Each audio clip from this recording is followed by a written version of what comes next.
I'm Mark Hage. Welcome to Salaam, Shalom, Report on Palestine, Israel. This program is sponsored by Vermonters for Justice in Palestine. Please visit our extensive website at vtjp.org. Our webmaster is Ian Stokes. Among the many projects we undertake annually, we are leading an international campaign calling on Ben & Jerry's to stop selling its peace and love ice cream in illegal Jewish-only settlements in occupied Palestine. You can find a lot about that campaign and how to support it on our website. Most of our program tonight will be devoted to a presentation by the Palestinian novelist Susan Abelhawa. Her remarks came on March 22nd at the National Press Club in Washington, D.C.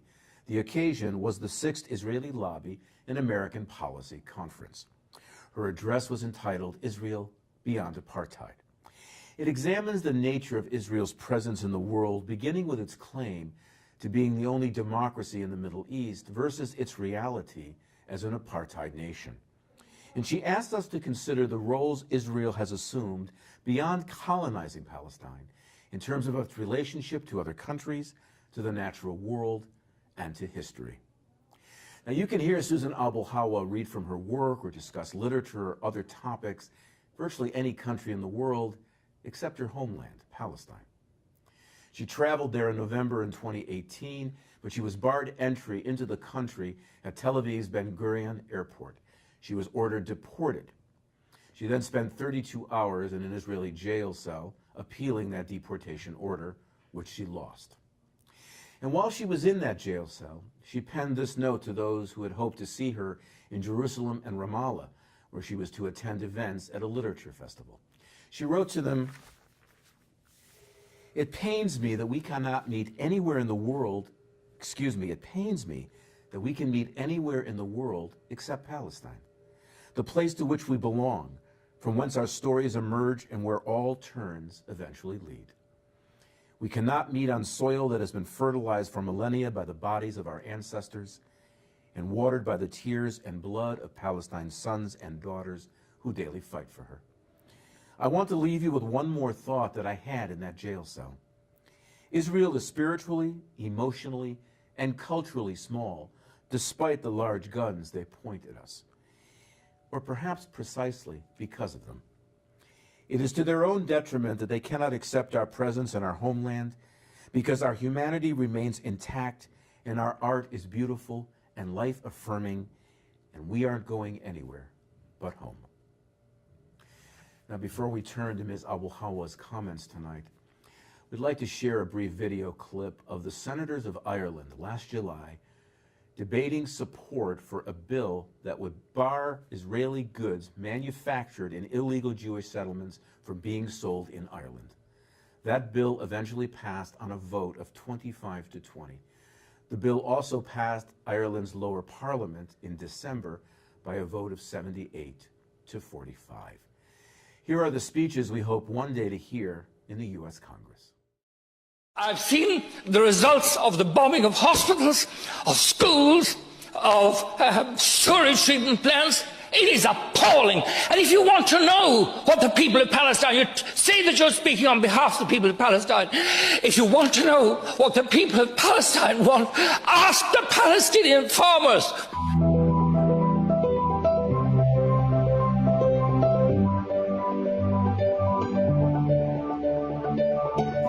We've seen the most desperate and brutal violations of people's right to protest against injustice, against occupation, against the taking of the very ground from under people. Israel is an apartheid state. Any of us who've been there know that. Once you know that, it changes you.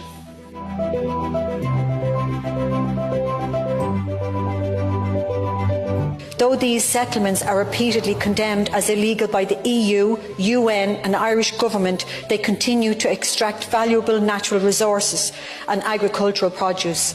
These goods are then exported and sold on shelves around the world, including in Ireland, to pay for occupation. There is a clear hypocrisy here. How can we condemn the settlements as illegal, as theft of land and resources, but then happily buy the proceeds of this crime? We must be clear on this. Israeli settlements in the West Bank are war crimes. This is what we're dealing with, and I'm amazed at how relaxed people can be about it, as if trading in the proceeds of war crimes is not a big deal. I witnessed with my own eyes the crushing indignity of a Palestinian community cut off from their water supply so that it could be diverted instead to support an Israeli chicken farm. That is horrendous, and the injustice of it will stay with me forever. That commercial settlement built on stolen land beyond international recognised borders is a war crime, and I know I'm repeating myself today. And I'm asking my colleagues across the House today, is the moral response to simply condemn this as illegal, but then ask how much for the eggs? Is there not a deep hypocrisy in that position? For a country that prides itself on upholding humanitarian principles and international law, this is unacceptable, and I believe it's time we stood clearly against this injustice. We are doing commerce with people who are committing war crimes. But I believe that this bill from Senator Francis Black is where we get a chance to break the consensus that has utterly failed the Palestinian people. The case for this bill has become even more compelling, if I may say so, because we've seen appalling atrocities, killing of Palestinian civilians. I raised €55,000 to put in solar energy and water treatment plants, and I saw them being demolished, bombed by the Israelis. That's what happens. There is something rotten in the way democracy is defined and lived, and most importantly, denied. The relentless expansion of Israeli settlements on Palestinian territory is unjust, provocative and undermines the credibility of Israelis' commitment to a peaceful solution to a conflict to which we all want an end. Nelson Mandela came to a joint sitting of these houses in the early 1990s, and he said what made the practical difference on behalf of the Irish people was definitive action from the people, was a boycott, was solidarity, and that can make the difference here.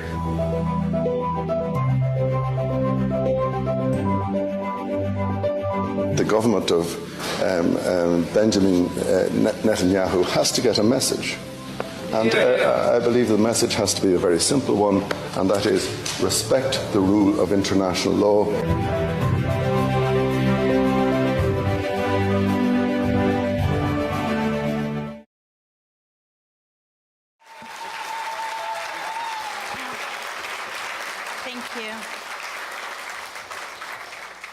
Thank you so much for that generous introduction. It's really great to be back at the Washington Report. This is an institution that was one of the main sources, or first sources we had for independent media, and it's an honor to be the keynote. I'm too short to see that. I hope my clicks will work. I want in this talk to try and examine the nature of Israel in the world. And to do that, is it working?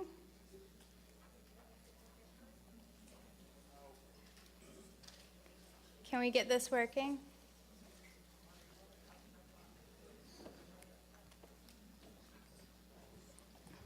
You know, we just ran through this. There we go. Okay. I'm going to try and present a survey of Israel from multiple angles that are going to seem disparate and unrelated. And they include democracy, nature, global weapons, friendship, and archaeology. Most of us in this room understand the colonial and apartheid underpinnings of Israel, which manifest in the unrelenting daily horrors and indignities for Palestinians. On the other hand, some folks see Israel as a benevolent place trying to exist with Palestinians. But I would like to look beyond this kind of contained binary framework relative only to Palestinians, because Israel is so much more. Every country in the world, of course, has good and bad elements, but I do think it's possible to pinpoint a kind of general imprint for societies, the way they exist in the world, and also, more importantly, how they impact the rest of the world. And to do this, I found that national spending data are useful. When we look at Israeli spending, we find that it is second only to Saudi Arabia, that other bastion of human rights, in spending, arms spending per capita in the world, exceeding the United States military spending per capita, as well as exceeding US military spending as a percent of GDP. I'm going to talk about what all of this means in real life.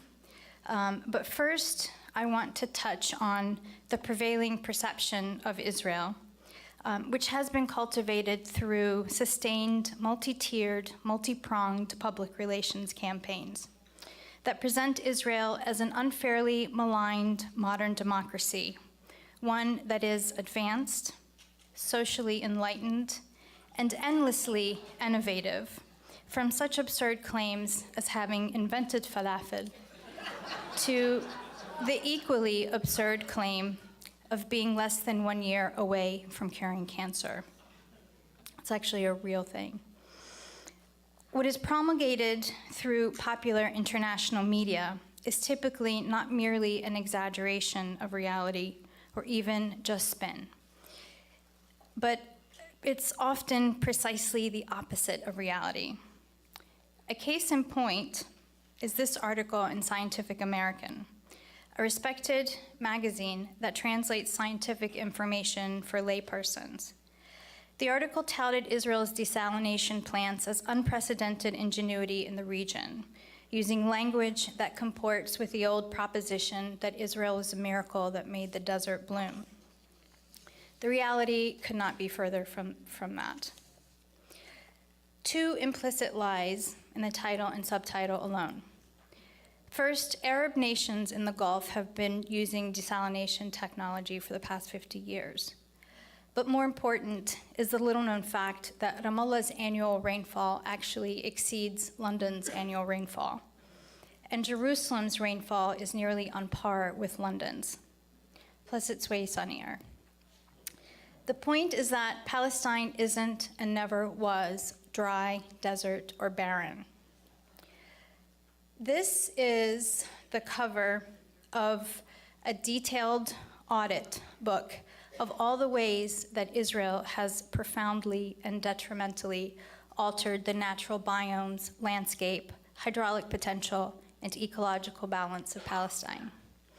It is a monumentally depressing read, but I don't have time to go into the terrible details. But keeping with the example at hand, I'm briefly going to touch on water. The article described Israel as a, quote, galvanized civilization that created water from nothingness, where a few miles away, water disappeared and civilizations crumbled. In fact, in its first years of establishment, Israel began water diversion projects and overpumping from rivers and tributaries to serve Zionist settlements with unsustainable European standards, which were utterly in conflict with the local terrain and which set the stage for a multitude of environmental disasters all across Palestine. One example among many of Israel's destruction of Palestine's natural water systems is the El Auja River, which Israel renamed as the Yarkon. It was a vigorous coastal river described in an 1891 travel guide as, quote, a roaring river that zigzags until falling into the sea. Its power turns mills, and small fish can be caught in it. In a mere decade of Israeli management of Palestine's water, this life-giving river was reduced to a trickle of sewage, its water siphoned and replaced with a toxic sludge of industrial and domestic pollutants, which, in 1997, ate through the lungs and vital organs of athletes competing in the Maccabiah Games when a bridge fell and they fell into the river. One of Israel's first water projects when it conquered the rest of Palestine was to divert as much water as possible from the Jordan River once it gained access. This spurred Syria and Jordan to follow suit to preserve their own share of regional waters. And decades later, water levels are so low that the Jordan River can no longer replenish the Dead Sea. The declining water levels, coupled with Israel's evaporation ponds to extract minerals and other industrial activities, have created an environmental disaster never before seen in Palestine. It has become cliché to say that the Dead Sea is dying. In the 1950s, Israel drained Palestine's Hula wetlands, a regional biodiversity treasure, in order to establish Jewish settlements. Hundreds of such colonial projects have greatly denigrated the rich biological and geographical diversity that once thrived in that terrain where 3 continents meet. Some of the fish and birds that were destroyed by this project were found nowhere else in the world and have since gone extinct. This is to say nothing of the way that the land has been scarred and disfigured, hilltops decapitated for rapacious settlements, millions of imported fast-growing trees planted to conceal destroyed Palestinian villages, only for these non-native trees to be rejected by the land in massive forest fires, leaving a scorched earth on hundreds of thousands of acres. And it is to say nothing of the systematic ways in which Israel uproots olive trees and other fruit-bearing trees that sustain Palestinian families. There are countless such examples and systematic ways in which Israel has devastated nature, sometimes in ways that cannot be undone. And although Israel's role as a destroyer of Palestinian society overshadows their environmental record, Israel should nonetheless be counted among the world's polluters, decimators of trees, and spoilers of nature. I want to turn now to Israeli innovations and exports, because Israel leads the world in several niche death, surveillance, suppression technologies and tactics. It is well known and admitted by Israeli weapons manufacturers that they test their weapons on Palestinians. And Gaza is their biggest laboratory. According to Daryl Lee of the University of Chicago, Gaza is a, quote, space where Israel tests and refines various techniques of management, continuously experimenting in search of an optimal balance between maximum control over territory and minimum responsibility for its non-Jewish population. I told you earlier that Israel is right there with Saudi Arabia, leading the world in military spending per capita. Other countries like the United States, Russia, and China aren't far behind. But where an extraordinary difference emerges is with military exports. Studies in international databases will show that Israel is anywhere from the 4th to the 8th largest exporter of arms, and this depends on the year and the currency examined.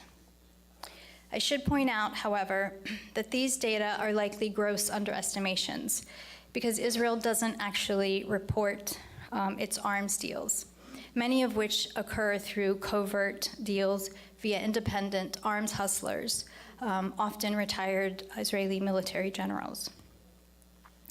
Given that Israel is listed among exporters of arms with far bigger populations and far bigger economies, I looked for data to show exports per capita, and I came up mostly empty-handed, to my surprise.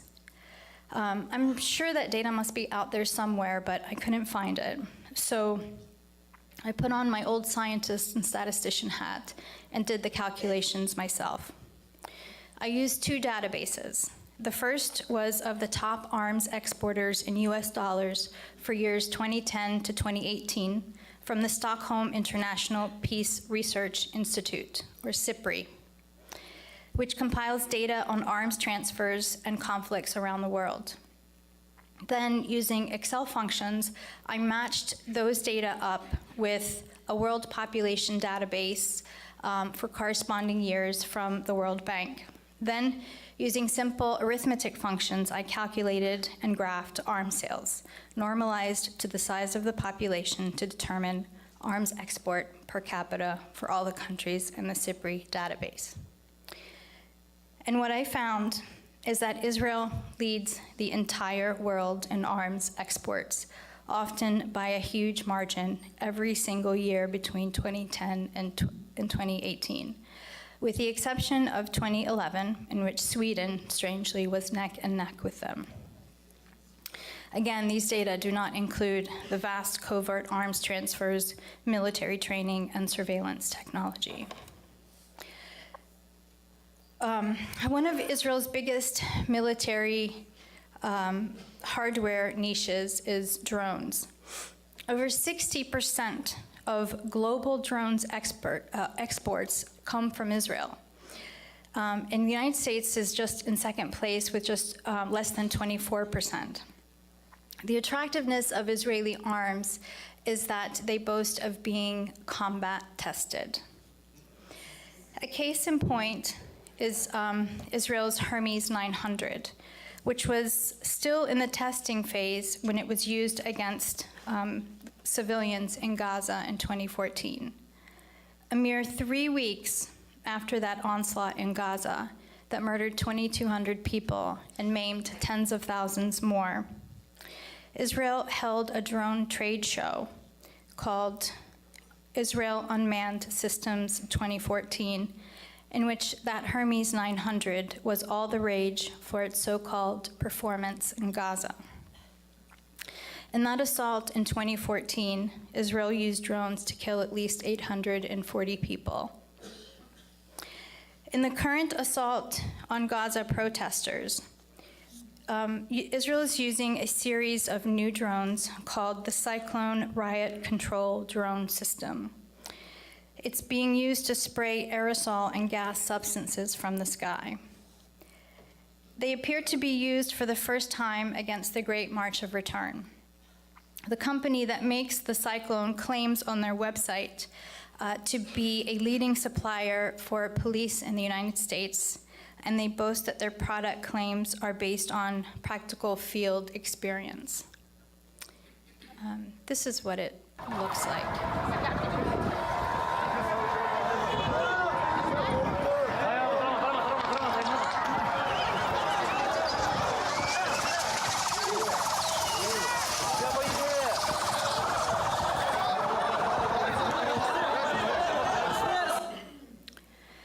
So what happens after these death and suppression technologies are developed and tested on the bodies, psyches, and spirits of Palestinians?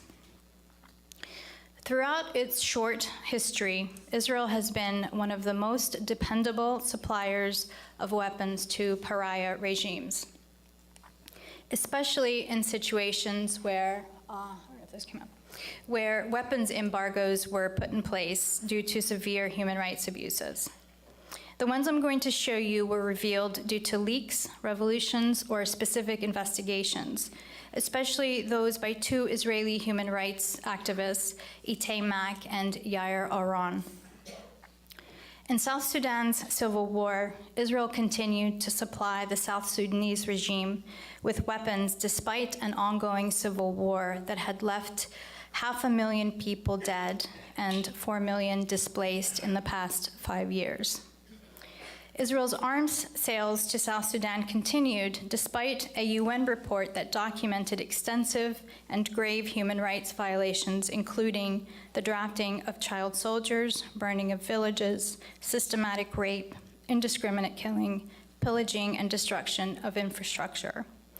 And they continued to supply weapons to them despite a US arms embargo, followed by a UN arms embargo against South Sudan. In fact, just a few months ago, the former head of the Israeli Army's operation was sanctioned by the US Treasury Department as an agent who sold over $150 million worth of weapons under the cover of an agricultural company that was supposed to be building affordable housing in South Sudan. And the Bosnian massacres, Israel sold weapons to Serbian forces during the Bosnian War in the early 90s, long after the UN embargo was declared in 91.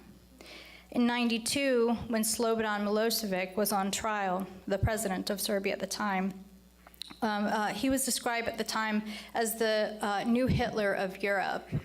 I think most of us in this room are old enough to remember him. At that time, Israel opened an embassy in Serbia. And simultaneously, Serbian forces were creating concentration camps and committing massacres against Bosnian Muslims that led to the murder of an estimated 250,000 people.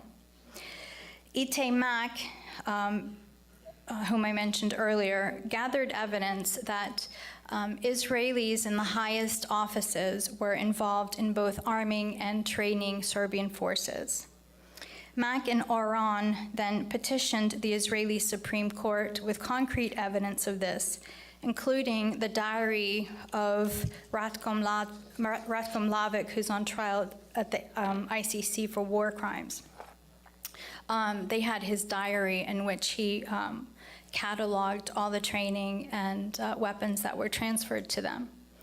Israel's High Court rejected the petition, arguing that declassifying documents exposing Israel's role in the Bosnian genocide would harm Israeli interests. Adding insult to injury, Israel is now engaged in revising the history of this genocide. So, Israel supplied weapons to Serbia while it was known that they were committing genocide, and while there was a UN embargo, arms embargo in place, and Israel's High Court covered it all up. In Myanmar, we know that Israel continued to transfer weapons to the Burmese army long after they were accused of committing war crimes, including murder, rape, torture, and the burning of villages that left thousands dead and at least 700,000 displaced from the Rohingya minority. Israel was selling arms to Myanmar well after the European Union and the United States imposed an arms embargo on the country. Mak and Oran petitioned the Israeli High Court to stop these weapon sales, but the ruling was kept classified. But we know that Israel continued to supply armored land and water vehicles and artillery to the Burmese military. So, once again, Israel supplied arms to Myanmar while it was known that they were committing ethnic cleansing and while there was a UN embargo in place, and Israel's High Court helped to cover it up and enable it.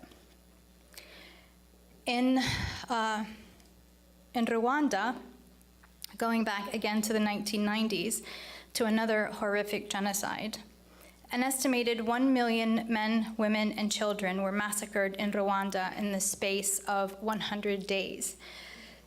It is said to be the fastest pace of genocide in human history. Israel provided the rifles, ammunition, and grenades that made it all possible. Ite Mak, again in petitioning the Israeli High Court to declassify the arms transfers, quoted the Israeli arms dealer who in Rwanda said, quote, "I'm actually a doctor," unquote, expressing pride for supplying those weapons because, he said, he helped the victims die quickly. Israel's High Court ruled that the details of those arms deals will remain a secret, again, claiming that it would harm Israeli interests to reveal the extent of those arms transfers. So, again, Israel supplied Rwanda with weapons while it was known that a genocide was taking place and while a UN arms embargo was in place, and Israel's High Court helped to cover it up. Adding insult to injury, again, Israel later backed a move at the UN by Rwanda to rewrite history of this particular genocide as a larger quid pro quo with Paul Kagame, president of Rwanda, to take in asylum seekers deported from Israel. Now, going even further back to apartheid South Africa, This is the cover of an explosive book when it was published in 2010 by Sasha Polakasuransky, detailing the never before known extent of cooperation between Israel and the apartheid government of South Africa. Israel was South Africa's closest ally, its most important arms supplier, and eventually its only friend in a world that could no longer look the other way from the crimes of apartheid.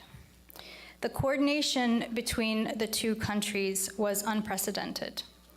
Their respective intelligence chiefs held regular meetings sharing information and training and surveillance. They gave unfettered access to each other's military tactics, missions, and intelligence. Their relationship was actually deeper than mere trade and coordination.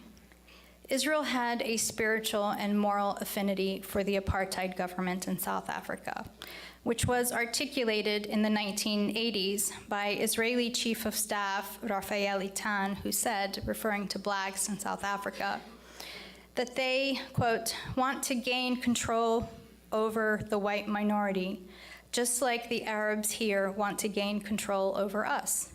And we too, like the white minority in South Africa, must act to prevent them from taking over us.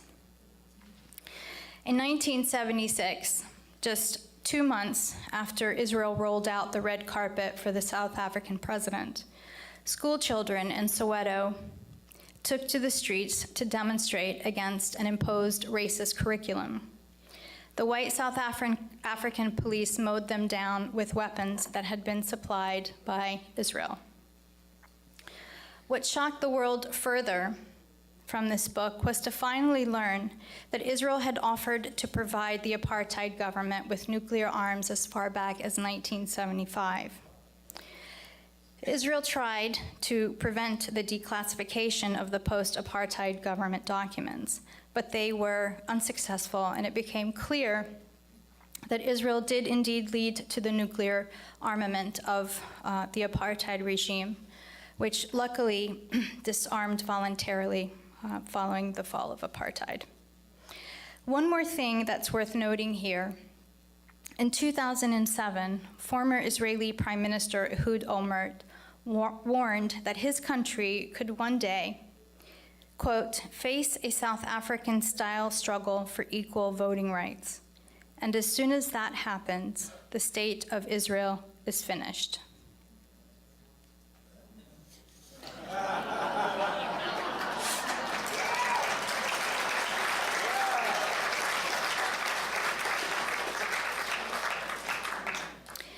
There are so many more examples of such violent Israeli subterfuge in the world.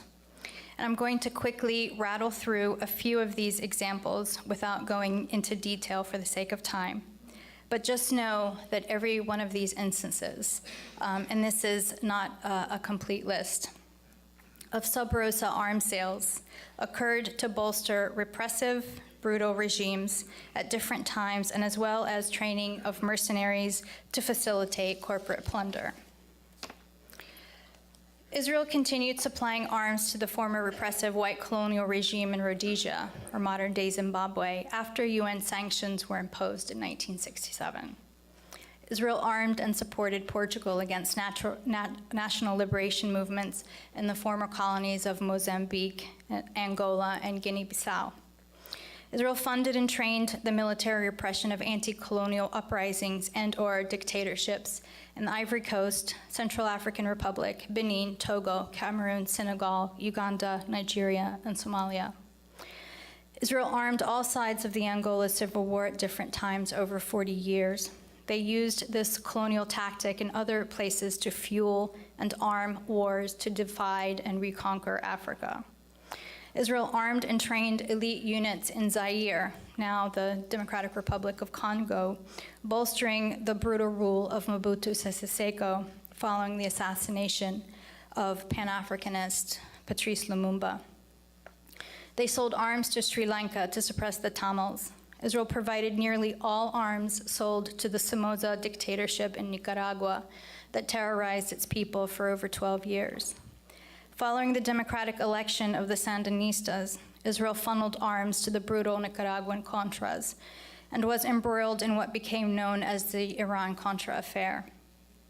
They likewise sold arms to Guatemalan death squads, as well as death squads in El Salvador and Honduras, to Chile during Pinochet's horrific dictatorship, to Rafael Trujillo during his dictatorship of the Dominican Republic, to the terrorist Argentinian junta in the 1970s.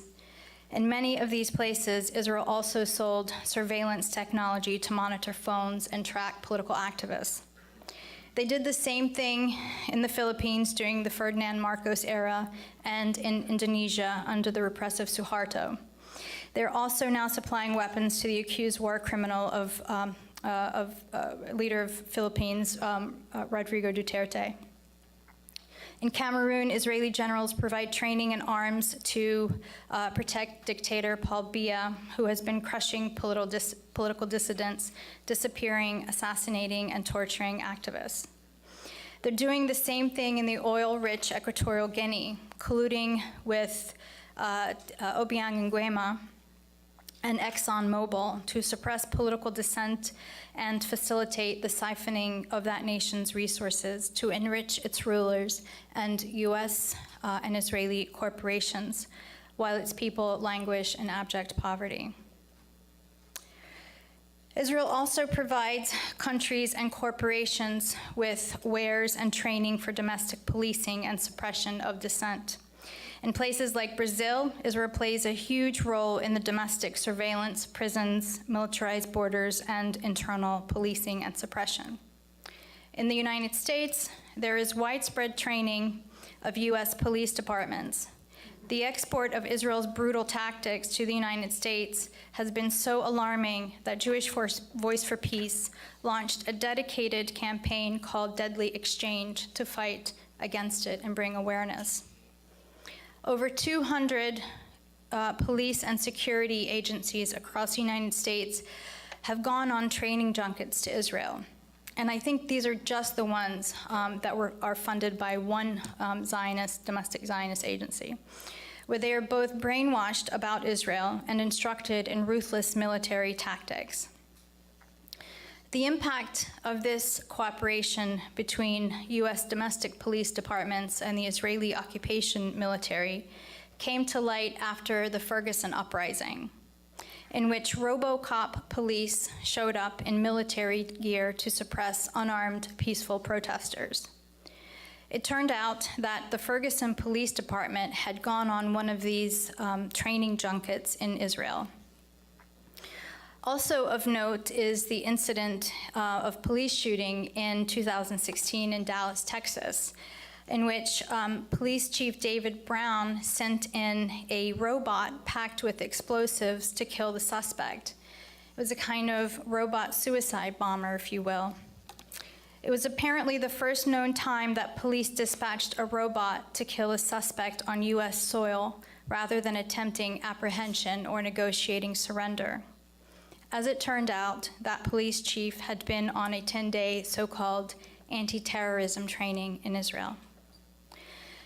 Lastly, on this point, and this is something that Ali Abu Ni'ma touched on earlier, is the recent revelation that Israeli intelligence companies have been spying on U.S. citizens. Not to mention the role that these Israeli intelligence companies have had in tampering with the U.S. presidential election in 2016, as the Mueller investigation has revealed. Now I want to move on to friendships and alliances. Despite claiming to be the guardians and protectors of Jews everywhere, Israel actually has courted some of the world's most notorious anti-Semites, as long as they support Israel's occupation and buy their arms. John Vorster, the apartheid South African prime minister that I mentioned earlier, was a Nazi sympathizer who was imprisoned by the British for his ties to the Grey Shirts fascist militia. In 1976, Yitzhak Rabin heaped praise on him and gave him the red carpet welcome when he visited Israel. Israel has cozied up and is supporting ultra-nationalist, ultra-right, anti-minority, racist, homophobe Bolsonaro in Brazil, who said, quote, "Refugees are the scum of the earth." He told a female colleague she was too ugly to rape. He threatened to destroy or imprison his political opponents. He spoke favorably of torture. He lamented that the Brazilian cavalry wasn't as efficient as Americans who exterminated the Indians. And he said that he'd rather see his son die in a car crash than hear he was gay. Israel has also developed ties and has been arming and training neo-Nazis in the Ukraine. Israel likewise opened its doors to anti-Semitic Prime Minister of Hungary, Viktor Orban, who praised his country's World War II-era leadership that presided over the mass murder of Jews. And he employed terrible, age-old anti-Semitic tropes to demonize George Soros. In December, Netanyahu even met with him to negotiate the opening of a revisionist Holocaust museum in Budapest, which basically exonerates Hungary's role in Europe's Holocaust. Netanyahu signed a joint declaration with the right-wing Polish Prime Minister Mateusz Morawiecki, which likewise wipes clean Poland's record in Europe's Holocaust and rewrote history to state that the Poles were actually helping Jews escape Nazis. Of course, there's this card-carrying anti-Semite that Israel loves and embraces. Netanyahu went so far as to make excuses for Hitler, claiming in 2015 that Hitler wasn't the monster we all thought he was, rather that it was a Palestinian leader, Haj Amin al-Husseini, who convinced him to actually kill European Jews. Luckily, Netanyahu crossed a line with that one, and European leaders and historians rose together to give them a foul card. The last bit I want to touch on briefly has to do with the way that Israel's rewriting of history is robbing the world of archaeological treasures and important history that belongs not only to Palestinians, but to all of humanity. Because Palestine is an extraordinarily special place. While it already has an indigenous population that formed there over millennia, Palestine holds a history that belongs to all people of monotheistic faiths.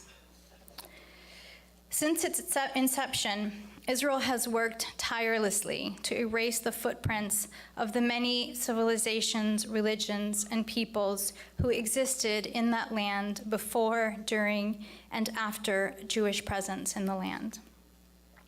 The existence of so many churches and mosques are particular irritants to Israel, and it has worked in earnest to destroy, desecrate, or control them from the beginning of their control over the land. Immediately after the Nakba, Israel began a campaign of destroying the Palestinian villages it had just depopulated, including tearing down mosques and churches, some of which were centuries old and of great religious and historic significance, like the Sheikh Eid Mosque in Jerusalem that was built by one of Salah ad-Din's sons. In places where new Jewish inhabitants took over Palestinian towns, non-Jewish places of worship have been turned into nightclubs, animal pens, restaurants, brothels, and the like. Other mosques were made inaccessible, declared closed military zones, leaving them derelict. When the Islamic movement once helped a group of internal refugees from the former village of Sarafand restore their mosque in 2000, it was bulldozed overnight in still unexplained circumstances. Increasingly, Jewish militias are vandalizing and burning churches and mosques without any consequence to perpetrators. In 2010, a U.S. State Department report stated that, quote, non-Jewish holy sites in Israel do not enjoy legal protection because the government does not recognize them as officially holy sites. After Jewish settlers torched a mosque in 2012, former military chief of staff admitted in a radio interview that there was no interest in catching the culprits. He said, quote, "If we wanted, we could catch them. And when we want to, we will," unquote. Part and parcel of Israel's erasure of history, they have also targeted non-Jewish cemeteries. The ancient Muslim cemetery of Ma'manillah, which includes graveyards by prominent Muslim scholars, generals, and companions of the Prophet Muhammad, peace be upon him, was destroyed to build a museum by the California-based Wiesenthal Center. In 2008, over 100 skeletons were unearthed and tossed aside during excavations for the construction work.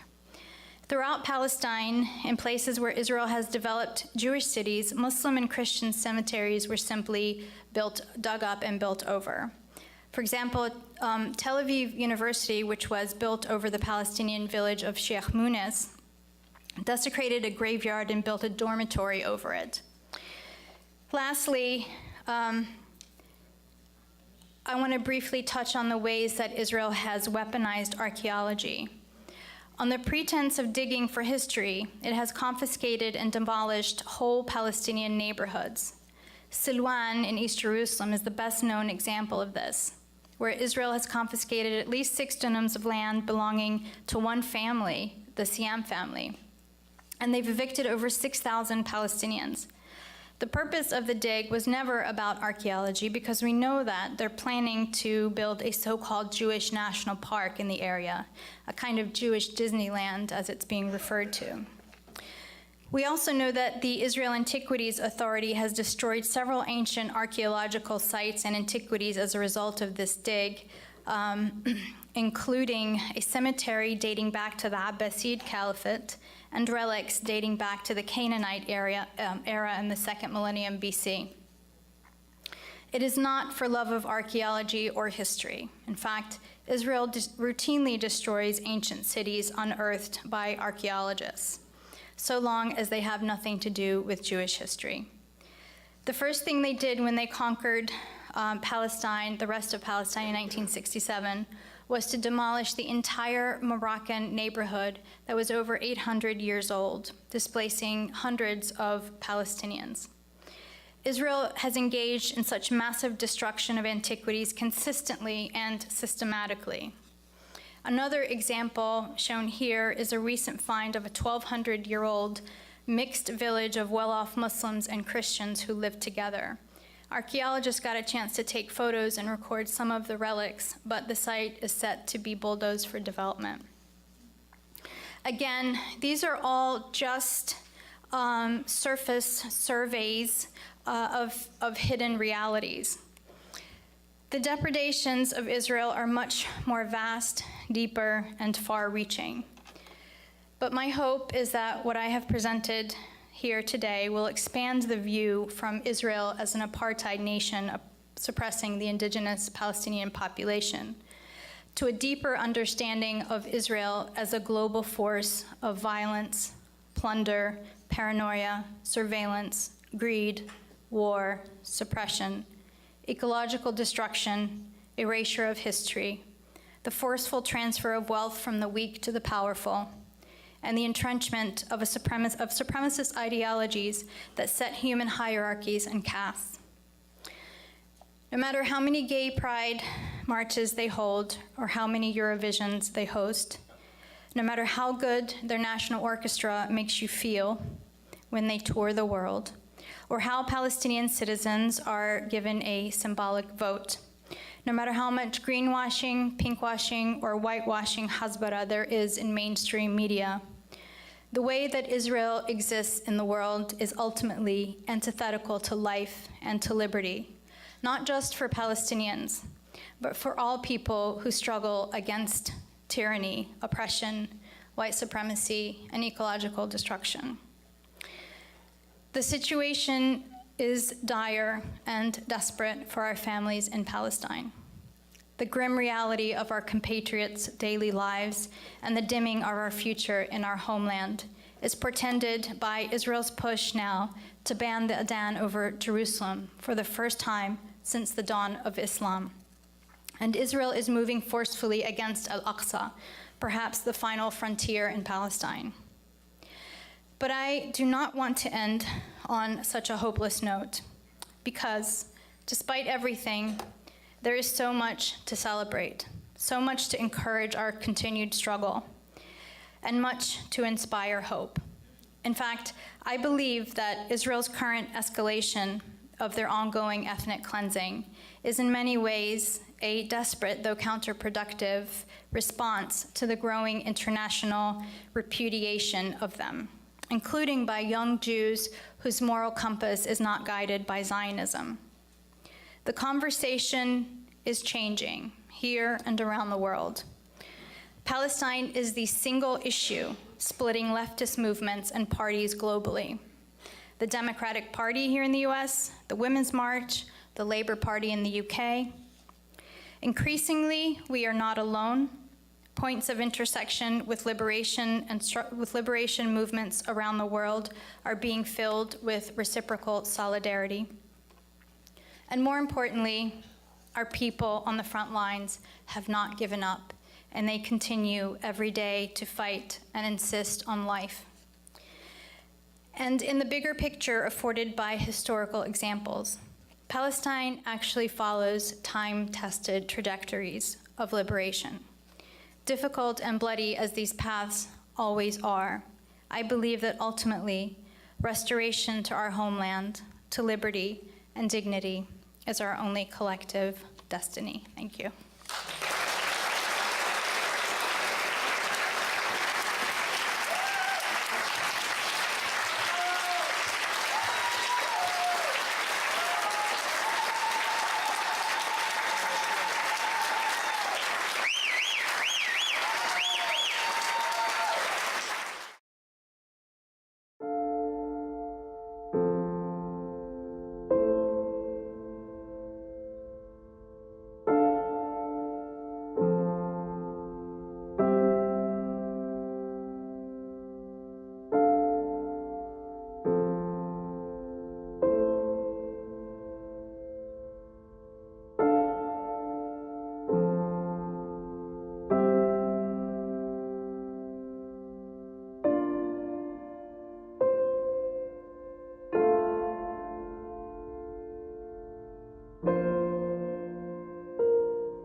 That's our program. As always, thank you for being with us.